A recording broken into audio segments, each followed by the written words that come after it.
Assalamualaikum warahmatullahi wabarakatuh. Perkenalkan, nama saya Ristiana. Saya dari UPJJ Yogyakarta, dari Fakultas Hukum Prodi S1 Ilmu Hukum.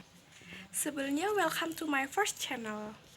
Di sini saya akan memberikan 3 tips menjadi mahasiswa UT. Sebelumnya, apa itu UT sendiri? Jadi, UT itu salah satu perguruan tinggi negeri ke-45 di Indonesia yang menerapkan pembelajaran sistem jarak jauh atau UPJJ.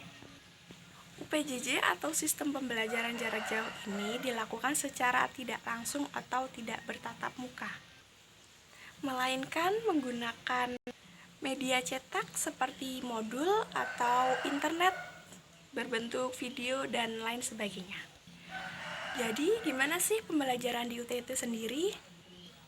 Jadi, karena pembelajaran sistem jarak jauh, di UT mewajibkan pembelajaran secara mandiri.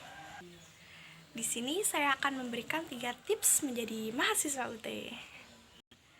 Yang pertama, sebagai mahasiswa UT, kita harus mempersiapkan dan merencanakan serta pelaksanaan pembelajaran secara mandiri.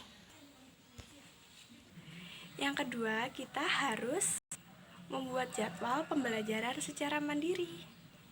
Karena di UT itu kebanyakan mahasiswanya tuh bekerja sambil kuliah, jadi di sini kita harus benar-benar tepat membuat jadwal agar tidak bertabrakan dengan jadwal lain kita.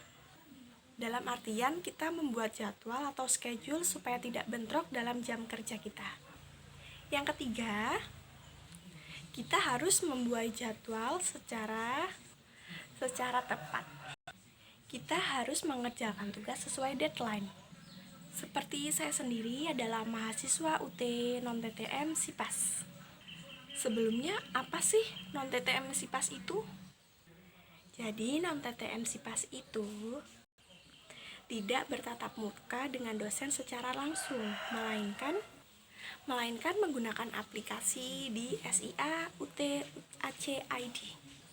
Di sini kita dapat melakukan pembelajaran secara dimanapun dan kapanpun. Jadi menurut saya di UT itu sendiri pembelajaran secara efektif dan tidak mengganggu kegiatan kita selama bekerja.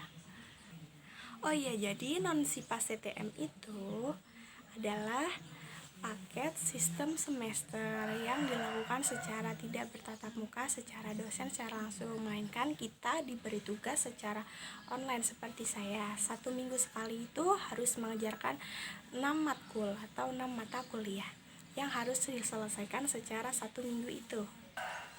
Saya sendiri melakukan mata kuliah itu diputuskan dari kampus. Jadi saya tidak bisa memilih mata kuliah itu secara pribadi atau sendiri. Dari sinilah mahasiswa UT harus giat lebih belajar secara mandiri. Terima kasih atas perhatiannya. Thank you for watching.